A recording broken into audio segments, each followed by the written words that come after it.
देखिए, इस वीडियो को आप अंत तक देखिए। भारत के राष्ट्रपति के बारे में सारा कुछ आपको जानकारी मिल जाएगा, जिससे आपका कभी भी कोई भी एग्जाम में एक भी क्वेश्चन इस टॉपिक से आपका नहीं छूटेगा। तो चलिए वीडियो को स्टार्ट करते हैं। तो वीडियो को स्टार्ट करते ही पहले हम ये देख लेते हैं, भारत के राष्ट्रपति। ये जो है भारत के राष्ट्रपति, भारत के प्रथम व्यक्ति कहलाते हैं। इनका जो वर्णन है भारत के राष्ट्रपति का, ये आर्टिकल 52 से लेकर 62 तक है। अभी जो राष्ट्रपति हैं इनके बारे में भी थोड़ा मैं आपको जानकारी दे देता हूँ। अभी जो राष्ट्रपति हैं ये है श्रीमती द्रौपदी मुर्मू। ये 15वीं राष्ट्रपति हैं, जो कि 25 जुलाई 2022 को इस पद पर आई थी। और ये झारखंड की राज्यपाल भी रह चुकी हैं 2015 से 2021 के बीच। और इनका जन्म जो है 20 जून 1958 को हुआ है। किस जिले में हुआ, यहाँ पर जिला गलती से लिखा गया है। राज्य किस राज्य में हुआ है, उड़ीसा। और ये शिक्षक भी थी 1994 से लेकर 1997। Shri Aurobindo integral education centre, इस एजुकेशन सेंटर में ये टीचर भी थी, शिक्षक भी थी। अब बात करें कि राष्ट्रपति को शपथ कौन दिलाता है, तो राष्ट्रपति को जो है शपथ मुख्य न्यायाधीश दिलाते हैं। जो सुप्रीम कोर्ट के मुख्य न्यायाधीश होते हैं, ये राष्ट्रपति को शपथ दिलाते हैं। फिर बात कर लेते हैं चुनाव में कौन कौन भाग लेते हैं। जो राष्ट्रपति का चुनाव होता है, इनमें कौन कौन भाग लेते हैं। तो देखिए, राष्ट्रपति के चुनाव में संसद के निर्वाचित सदस्य होते हैं। संसद में जो भी निर्वाचित सदस्य, मनोनीत नहीं, जो भी निर्वाचित सदस्य हैं वो भाग लेते हैं। और सभी राज्य के विधानमंडल के निर्वाचित सदस्य भी भाग लेते हैं। और जो है 70वें संविधान संशोधन जो कि 1992 में किया गया था, इसके अनुसार केंद्र शासित प्रदेश जैसे दिल्ली और पौंडुचेरी है, इनके भी जो विधानसभा में निर्वाचित सदस्य होंगे ये भी भाग लेंगे राष्ट्रपति के चुनाव में। तो राष्ट्रपति के चुनाव में संसद के सभी निर्वाचित सदस्य, विधानमंडल के सदस्य और दिल्ली और पौंडुचेरी के विधानसभाओं के सदस्य इसमें शामिल होंगे। अब राष्ट्रपति से संबंधित कुछ महत्वपूर्ण बातें। तो केंद्र शासित प्रदेशों का प्रशासन संभालते हैं। जो राष्ट्रपति हैं ये केंद्र शासित प्रदेशों का जो है प्रशासन संभालते हैं। इनकी पूर्व सिफारिश पर ही धन विधेयक लाया जाता है। संसद में जो धन विधेयक लाया जाता है, इनकी ही सिफारिश, पहले इनकी सिफारिश जो है लेनी पड़ेगी, तभी आप संसद में धन विधेयक पास करा सकते हैं। इनकी पूर्व सिफारिश पर ही अनुदान मांगी जाती है। जो अनुदान मांगी जाती है, इनसे सिफारिश लेकर ही अनुदान, इनसे पूछ कर ही अनुदान लिया जाता है। फिर बात करें, दोनों सदन की संयुक्त बैठक बुला सकते हैं, यहाँ पर बुला सकते हैं होगा। तो ये जो राष्ट्रपति हैं ये दोनों सदन की, जैसे राज्यसभा और लोकसभा, इन दोनों सदनों की संयुक्त बैठक बुला सकते हैं।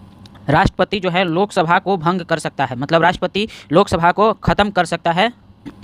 फिर आम चुनाव के बाद पहली संसदीय सत्र और प्रत्येक वर्ष के पहले सत्र का राष्ट्रपति द्वारा संबोधित किया जाता है। जो भी आम चुनाव होंगे उनके बाद जो भी पहला सत्र होगा, आम चुनाव के बाद जो सत्र स्टार्ट होगा उसका संबोधन कौन करेंगे, तो राष्ट्रपति करेंगे। या फिर प्रत्येक साल जो सत्र शुरुआत होगा उसका भी संबोधन कौन करेंगे, तो राष्ट्रपति करेंगे। राष्ट्रपति भारत के रक्षा बलों का सर्वोच्च कमांडर होते हैं। जो भारत के रक्षा बल है, इन तीनों के कमांडर कौन होते हैं, जैसे आर्मी, एयरफोर्स और नेवी, इन तीनों के सर्वोच्च कमांडर कौन होते हैं, तो राष्ट्रपति होते हैं। राज्यसभा में 12 सदस्यों का मनोनीत कर सकते हैं। 12 सदस्यों का ये राज्यसभा में मनोनीत करते हैं। और लोकसभा में 2 एंग्लो इंडियन का मनोनीत राष्ट्रपति करते हैं।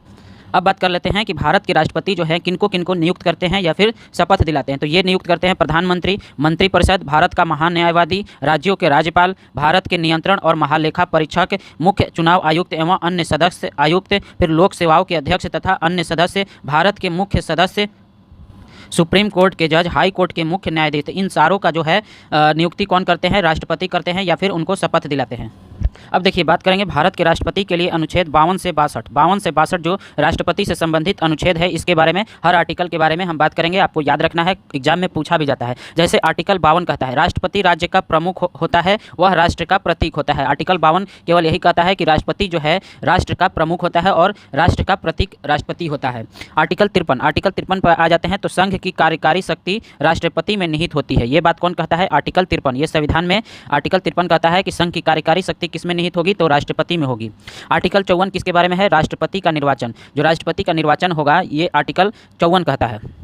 फिर आपका आ जाता है अनुसूची 55 राष्ट्रपति के चुनाव के तरीकों से संबंधित आर्टिकल, यानी अनुसूची 55 राष्ट्रपति के चुनाव के तरीकों से संबंधित है। आर्टिकल अनुसूची 56 किससे संबंधित है, राष्ट्रपति पद की अवधि से संबंधित है। आर्टिकल 56, आर्टिकल 57 जो है, जो व्यक्ति राष्ट्रपति बन चुका है, अभी भी है, उनका पुनः निर्वाचन हो सकता है। ये कौन कहता है, आर्टिकल 57 कहता है। मतलब कोई भी राष्ट्रपति है या फिर बन चुका है पहले भी, तो वो फिर बन सकता है, ऐसा कौन कहता है, आर्टिकल 57। आर्टिकल 58 क्या कहता है, राष्ट्रपति पद के लिए योग्यता। राष्ट्रपति पद के लिए योग्यता कौन बताता है, आर्टिकल 58। आर्टिकल 59 आर्टिकल 59 क्या कहता है, राष्ट्रपति संसद या विधानमंडल का सदस्य नहीं होगा, अगर है तो उसे वो पद छोड़ना होगा। जब भी राष्ट्रपति बनने के लिए आप निर्वाचित होते हैं तो आपको संसद या विधानमंडल के किसी भी पद पर नहीं होना चाहिए। ये आर्टिकल कहता है 59, या किसी लाभ के पद पर नहीं होना चाहिए आपको, न विधानमंडल न संसद और न ही किसी लाभ के पद पर, जैसे सरकारी नौकरी में भी नहीं होना चाहिए जब आप निर्वाचन के लिए जा रहे हैं। तो अगर हैं तो आपको वो सारा पद छोड़ना होगा।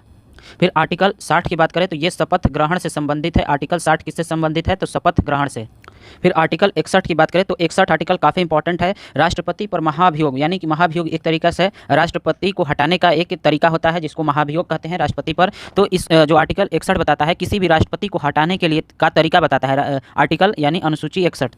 तो ये क्या कहता है, कोई भी सदन राष्ट्रपति के ऊपर महाभियोग ला सकता है, लेकिन उसके लिए 1/4 भाग द्वारा आरोप पर हस्ताक्षर करके जो है देना होगा। 1/4, मान लीजिए कि 100 मेंबर हैं तो 100 का 1/4 यानी 25 मेंबर को लिखित हस्ताक्षर के साथ देना होगा पहले कि राष्ट्रपति पर हमको महाभियोग लगाना है। और इसके 14 दिन पहले राष्ट्रपति को नोटिस भी देना होगा उनको, जो भी उन पर महाभियोग लगाना चाहते हैं संसद में। तो ये याद रखिएगा कि कितने दिन पहले, 14 दिन पहले राष्ट्रपति को नोटिस देना होगा। फिर जिस सदन ने आरोप लगाया वहां से 2/3 बहुमत से पास होने के बाद दूसरे सदन में लाया जाएगा। दूसरा सदन आरोप की जांच करने के लिए एक न्यायिक समिति बनाएगा। पहले सदन से आपने 2/3 बहुमत से पास कर लिया तो दूसरा सदन क्या होगा, उस आरोप को जांच करने के लिए एक समिति बनाएगा। एग्जाम में बस इतना ही पूछेगा कि आर्टिकल 61 किससे संबंधित है, तो राष्ट्रपति के महाभियोग से संबंधित है। बस आपको इतना ही याद रखना है। और ये भी याद रखना है कि किसी भी संसद में पास कराने के लिए 2/3 बहुमत चाहिए। 14 दिन पहले नोटिस जारी होना चाहिए राष्ट्रपति के पास। और जब जो भी सदन पहले ला रहा है उस जो भी लाएगा 1/4 से हस्ताक्षर के साथ लाएगा।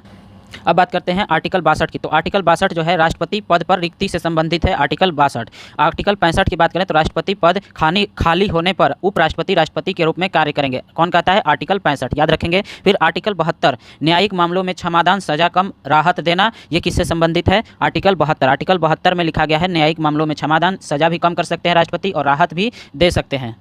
फिर आपातकालीन पावर की बात करें तो राष्ट्रपति को 352 अनुसूचित 352, 356 और 360 आपातकालीन पावर दिया गया है। 352 राष्ट्रीय आपातकाल है, 356 राष्ट्रीय शासन लगा सकता है किसी भी राज्य में, और आर्टिकल 360 वित्तीय आपातकालीन दिया गया है। राष्ट्रपति के पास ये तीनों पावर है।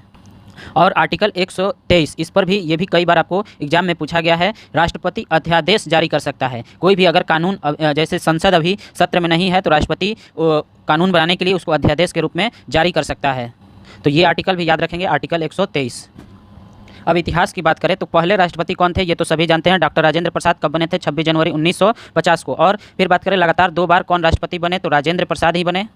फिर कहता है सबसे ज़्यादा समय तक कौन रहे थे, राजेंद्र प्रसाद ही रहे थे। और एग्जाम में पूछता भी है कि कितने सालों तक रहे थे, तो 12 साल 107 दिन, 12 साल 107 दिन तक ये राष्ट्रपति पद पर रहे थे। फिर बात करें आपकी राष्ट्रपति बने रहने के दौरान मृत्यु, राष्ट्रपति पद पर रहने के दौरान मृत्यु किनकी किनकी हुई थी, तो जाकिर हुसैन की, फर्रुखुद्दीन अली अहमद, इन दोनों की राष्ट्रपति पद के दौरान ही इनकी मृत्यु हुई थी। अब तक कितने व्यक्ति राष्ट्रपति बन चुके हैं, तो 15, ये भी याद रखेंगे, 15 व्यक्ति राष्ट्रपति बन चुके हैं। फिर बात करें पहली बार राष्ट्रपति का चुनाव कब हुआ, तो 1952 में। कब हुआ, 1952 में। पहली महिला राष्ट्रपति कौन बनी, तो प्रतिभा देवी पाटिल। कौन बनी, प्रतिभा देवी पाटिल। पहली आदिवासी राष्ट्रपति द्रौपदी मुर्मू। इतना आपका जो है राष्ट्रपति से संबंधित क्वेश्चन बन रहे थे, मैंने सारे डिस्कस कर दिए। अगर आपको वीडियो अच्छा लगा हो तो वीडियो को लाइक करें, दोस्तों के साथ शेयर जरूर।